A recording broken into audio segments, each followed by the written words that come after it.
Hello, and thank you for joining us for another rewarding journey into the world of family, wealth creation, healthy living, and more on Today with John and Helen.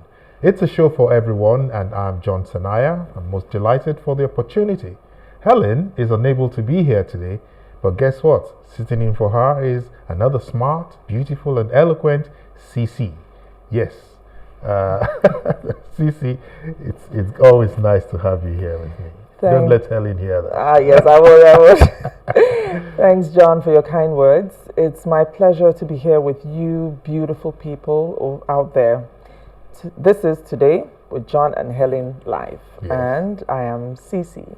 Cece, just Cece. Just Cece. So, our lineup is as intriguing, informative, and interesting as always, with carefully sought after professionals to help us navigate the areas, our focus areas for the next 90 minutes or thereabouts. Sit tight, relax, and get ready for impact. We'll take this break and return with a full menu. Please don't change the channel. Stay here.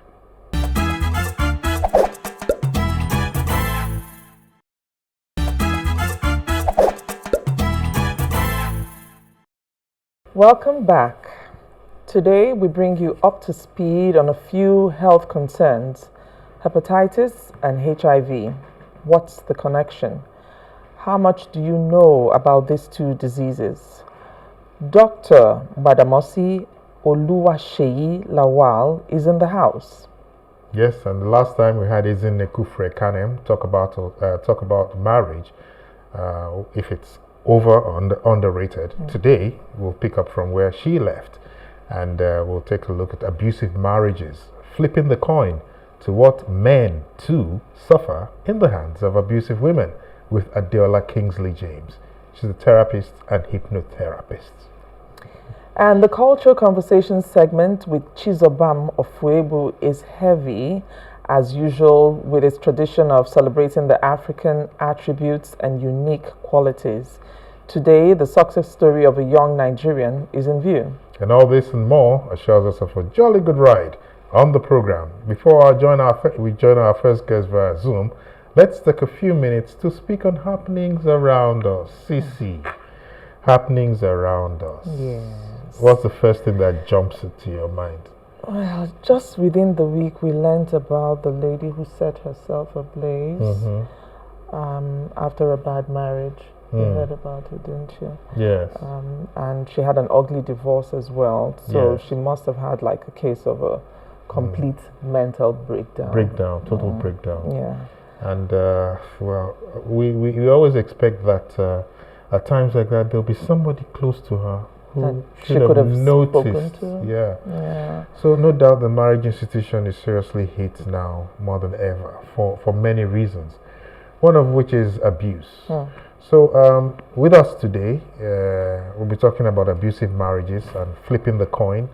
For us is an expert who ignites the power within human beings to craft the life of their dreams and guide them towards solving life's issues without any problems, right?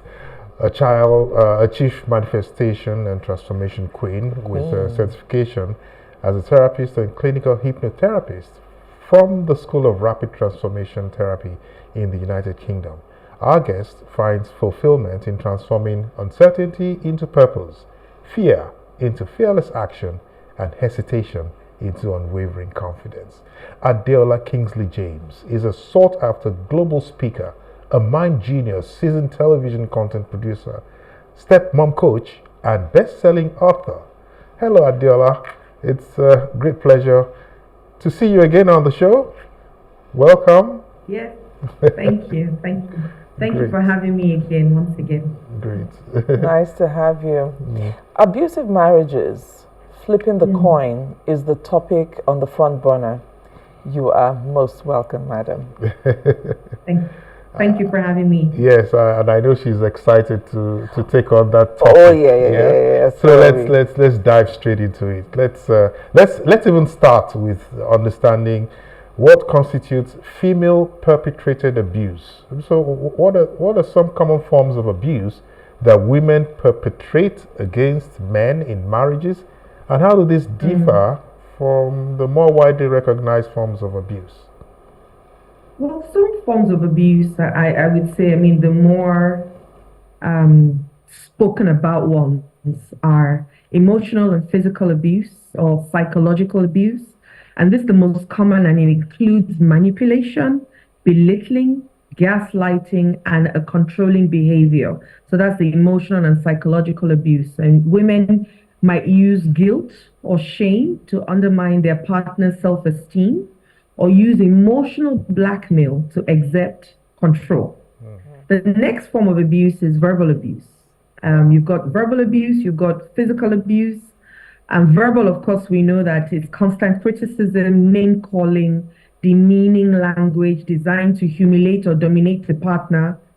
You have physical abuse, though less common, it does occur, and now I think a little bit more than it used to. And this can involve hitting, slapping, or throwing objects. They can also extend to property damage or other forms of physical intimidation. Then you have financial abuse.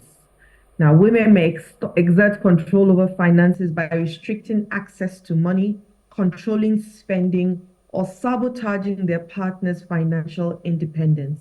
Wow. And then you've got sexual abuse. And this may include coercion, manipulation, or even forcing sexual activities through guilt or other means, or the lack of it. Even by because women? It's not just too much of it, but the lack of it.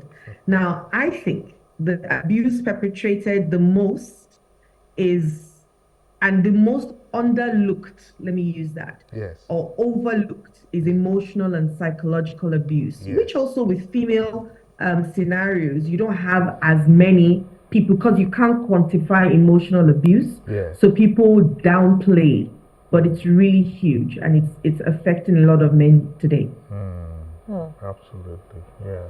Right. In terms of prevalence of this abuse and the awareness, why do you think there is less awareness and recognition of situations where the women abuse men? And how prevalent is this? So there's a significantly, should I say, the awareness is not that high because of deep-rooted gender stereotypes. Men are often perceived as physically stronger, remember? True. And less vulnerable. True. So it creates a societal bias that overlooks or dismisses the male victims of abuse. Now you have the media also that reinforces the idea that men are aggressors and women are victims, making it harder for society to recognize and validate the experiences of men who suffer abuse. You know, and even if yet we might not be able to quantify or really say, okay, this is the measure of what is happening, but studies suggest now that male victims make up a significant portion of domestic abuse cases. Research indicates that about 1 to 7 men will experience severe intimate partner violence in their lifetime. Now, these numbers probably are higher, but we don't know this because people are not reporting it as much. There's a lot of shame and stigma behind it for men. Yeah. So that's really what's going on at the moment, and it's tough, you know. I have male clients who I work with, therapy, coaching, and the things they say, my heart always yearns out to them. But it's not in adulthood that you find most of the challenges. It starts from when they're children. Yeah, absolutely. And there also appears to be some code of silence. Is it out of ego or? I think it's more shame. It's more shame, yeah. Yeah. I think, because, you know, you see a young boy, his ice cream falls down. Yes. And he starts to cry. And you tell the child to shut up, man up. Now the child is in pain. Aren't you a man? The child is in pain. Yes. But because in fact, we even have songs, big girls don't cry, but we're not talking about women today. Yeah. Let's focus on the men. The guys, so imagine if we say big girls don't cry, imagine what we say to the men. Yeah. So men are taught to believe that they have a certain responsibility to provide, to guard, to be the lion of the tribe of Judah, be the all in all and the everything to women who are seemingly the weaker vessel. Yeah. So of course he's not going to be able to come out and say my wife is slapping me, because who's going to listen to him? And especially when you see the size between him and his wife, and maybe his wife is a black belter. Right? And she gets, what do you do? What do you do? How do you explain it? You go to the policeman will actually laugh at you that you say your wife beats you in this level. This is becoming such a big deal, because now, considering the psychological impact on men, how does the impact of abuse differ from that on women, especially considering societal expectations of masculinity? Because you reeled out emotional abuse, you reeled out sexual abuse and all of that. It's like on both sides, these things happen. They do. But what's the psychological impact on men? It's profound, sir. It it leads to depression, anxiety, post-traumatic stress. It leads to people actually, the rate of men now committing suicide is on the rise, right? And what really comes from that expectation of men need to be strong, self-reliant, they need to be stoic, they can, handle anything. But men struggle with feelings of shame, guilt, and inadequacy. And believing that admitting to be abused challenges their masculinity. Earlier on, you mentioned the ego. Yes, it's part of it. The man has been taught to be everything, the head, the leader, the strong one, the mighty man of valor. I can go on and on and on. The lion, and so we're talking that even when we came, the lion and the tribe of Judah. The big bear. That got me actually. So I would even say Papa Bear, just like what we were saying earlier. They will call the man Papa Bear, so he dare not cry. Wow. Yes, you can't. So just being able to come down and be honest with yourself that, okay, what I'm going through is actually painful. Yeah. Even for women, it's become a little bit easier for us to speak. But there's also a lot of shame that comes around coming out to say that this is what I'm going through. We are used to lying about who we really are and what is really going on. Now imagine the man who is meant to be stronger. What are the odds for him? Yeah, what really are the odds? What are the odds? Yeah. Okay, I think we've handled some of these barriers we're talking about that prevent men from voicing or reporting their female partners. I think we spoke about there might be shame or feelings of inadequacy and all that. So regarding role reversal, how do the societal norms and gender roles complicate the understanding and acceptance of men as victims? Because media has always projected women, just like you have said earlier, as the weaker ones. How would the societal rules actually, aid in the understanding of or the acceptance of men as victims? Yes. So first of all, it's difficult to accept that men can be victims of abuse based on the traditional gender roles, right? The idea that men should always be in control or protect us lead to disbelief when they are in vulnerable positions. And so this role reversal challenges make it harder for men to be seen and heard. Now, I personally think that we can create some kind of support systems for them because there's no challenge without a solution.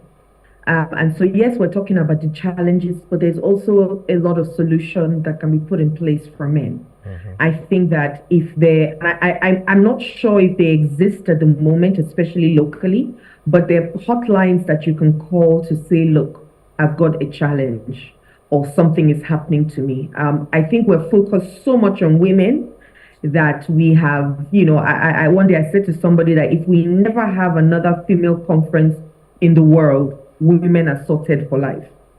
But who is speaking to men, right? And there has to be that opportunity. First, men have to understand that they need to come out and ask for help. Because like Yoruba people say, it's the child that raises up his hands Is the that one they carry. that's lifted, yeah. If you sit down at home, I don't know how to say it in Yoruba, that's why I didn't say it in Yoruba, but I understand the meaning to it in English. Yeah. You know, and so men need to understand that they've got, I mean, I was watching a video yesterday with Tyrese. He was doing a podcast and he burst into tears and he started to say, look, guys, because he's had a nervous meltdown, he had a mental breakdown and all of that. And he was saying men do cry.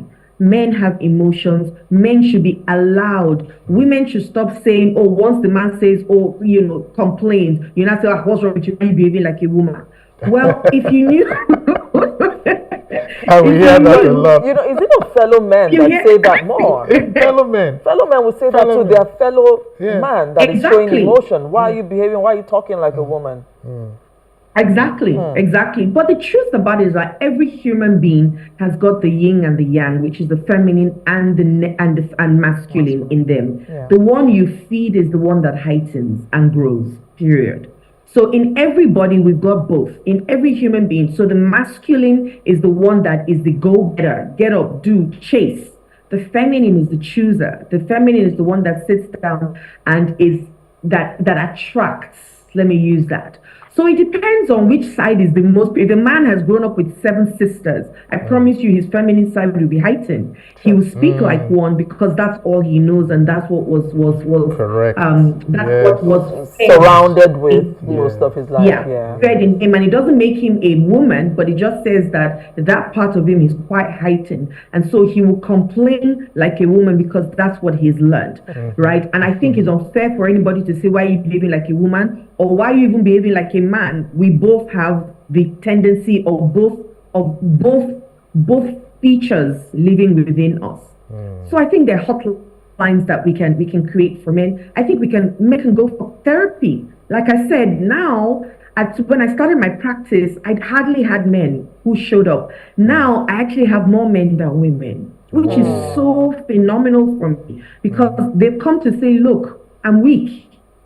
And I'm happy shouting that I'm weak. More men need to do that. And I think online communities, if we create support groups as well, Yes. where men can go and actually share their views, not go and complain about more problems to other people who are having the same problems, and then problem meet problem. So you are now like crabs trying to come out of a bowl. But go to places or speak to people who can actually direct you to a place of transformation and not in a place where you guys are sunk in your challenges.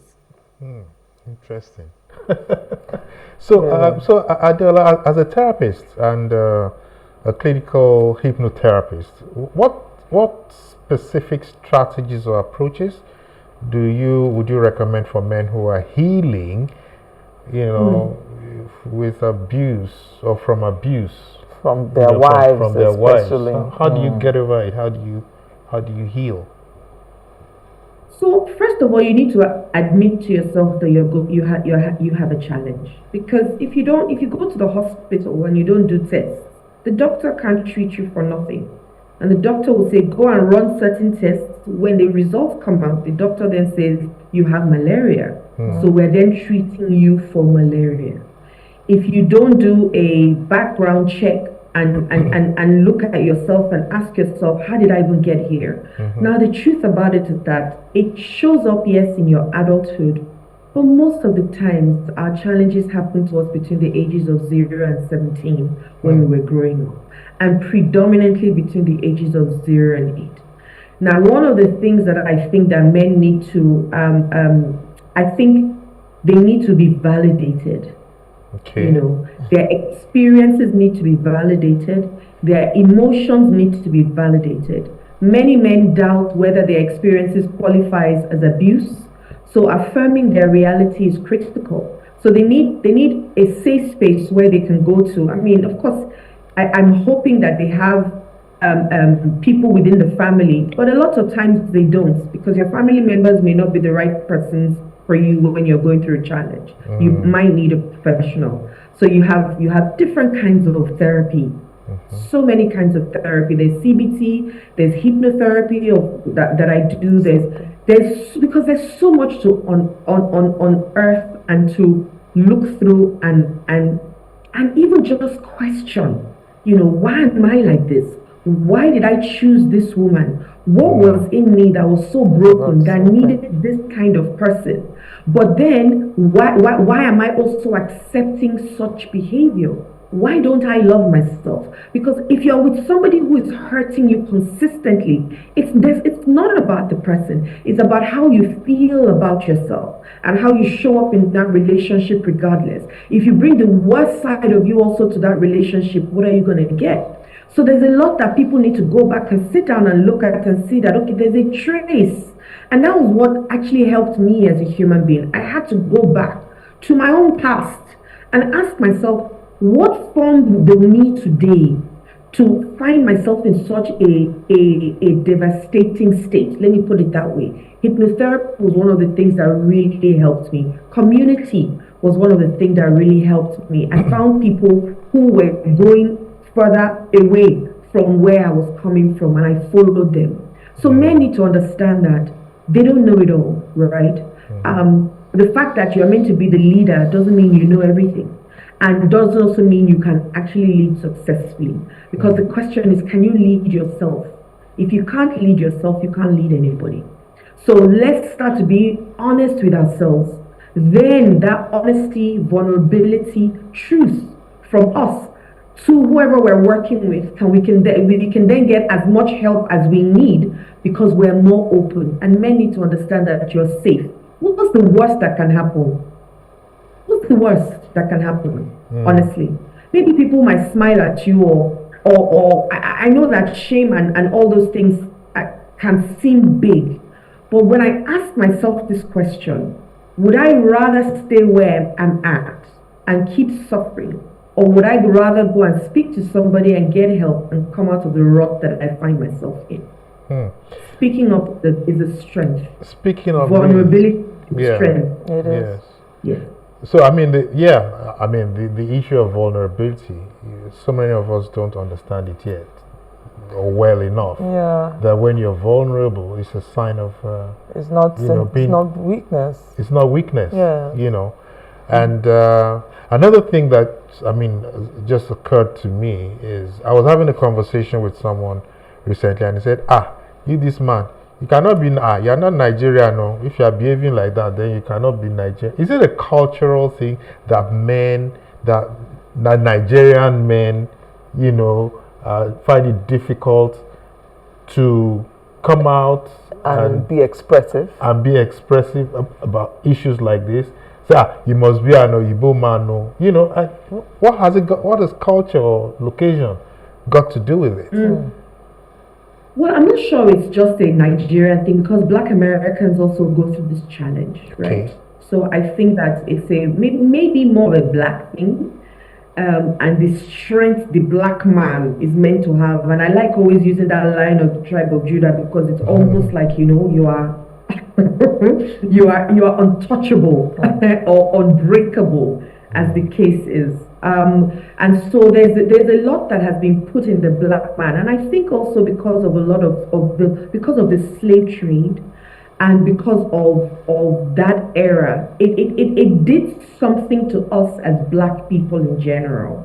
And that's not the topic of today, but I think that a lot has come from there. Religion also has not helped. Religion is a big key player in making men who they are, or making them think they are what they are not. And I use that word intentionally. So it's not, and traditional religion are brothers and sisters, by the way.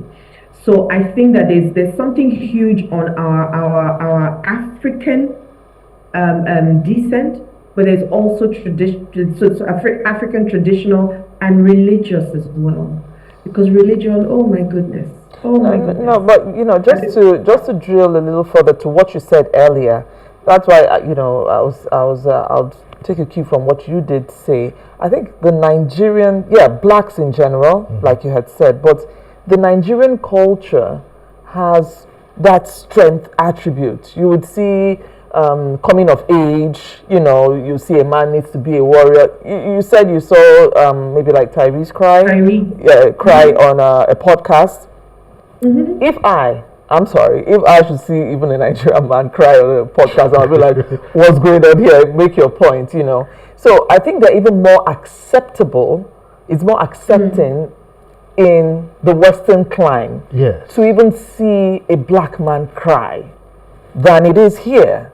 If you come on air here, to see a Nigerian or an African man trying to express a view and he's crying, I tell you, the typical Nigerian would eye roll and go like, "Oh my gosh, he's a sissy." He's a sissy. And then there's a word that the youth say, simp. Simp. Yeah, that's a new word. They call it, if a man is that way, so are you a simp? Yeah. So the Nigerian, I think it's more defined in our own culture, in our clime. That's what I think. Well, what's your view? I hear you, but I think there are different cultures. Different cultures out of the country also have their own coming of age and all of that. The Indian culture, you have the Jewish culture, they all have their different cultures. But I personally think that it's big in Nigeria because of the empathy somewhat that has been removed from us. And sympathy and empathy are two different things. So we might sympathize, but we don't know how to empathize with people. So maybe that whole, you're a warrior and all of that, but it's an Black African thing. I think is more general than just a Nigerian thing. Yeah. And these that's what I think. Yeah, these perceptions have become like a brick wall. Because society itself is setting its in its ways and the way we see things. How could we change anything about the way we think as a people, as a society? Of course. I didn't think like this in a couple of years ago. So of course you can decide that. I also a couple of years ago, if my child would cry, I'm like, what are you crying for? Right? Because I grew up with, you have to be strong, you have to be bold, you have to when you cry, it's a weakness. So I used to think, with children, you command children. You don't have dialogue with them. You command them, you tell them what to do, they stand up and they do it. If they don't do it, you slap them into doing it. Right? Yeah. Because that's how, to a large extent, I was raised, either by my parents or guardians. So what do I know better? So if I could have moved from that person to who I am today, who is saying, please, sometimes I'm talking to my clients on the phone and they burst into tears and I say, I'm holding space for you. Cry. Let it out. And I can sit down and be quiet for 30 minutes and allow them to cry. Because it's necessary. It is. Because what doesn't make way through tears will make other body parts weep. And that's why there's a lot of sickness going on in the world, because people are not expressing, so they're impressing and they're imploding. Yeah. Right? And so can we change? The answer is absolutely yes, because if you decide that you want to live better, you want to do better, you want to be a better person, you'll change your mindset. And your mindset only means how your mind is set. If it was set like a particular way 2 years ago, it can change it today. Well, all I have to say is we really must thank you, Adeola, for highlighting the fact that men too need help. Men also cry. The men also cry. And really, there's nothing more to add than to appreciate you for your time and wish you a great weekend ahead, Adeola. And to say a special thank you, because the notice was short, but you were still able to come and do justice to this topic for us. Thank you so much. So we flipped the coin, and there were so many lessons we took away from you. Thank you most sincerely for a very brilliant input. Thank you. Thank you. Thank you for having me once again. God bless. God bless. Bye. So, time for the show with Chizobam, the culture and conversation with Chizobam of Fuebo, yes. Stay tuned. And remember that after the culture conversation segment, Dr. Badamosi Oluwaseyi Lawal joins us for a life-changing conversation on hepatitis and HIV. revealing the hidden myths and mysteries. Chizobam, if you're ready, we are. Take it away.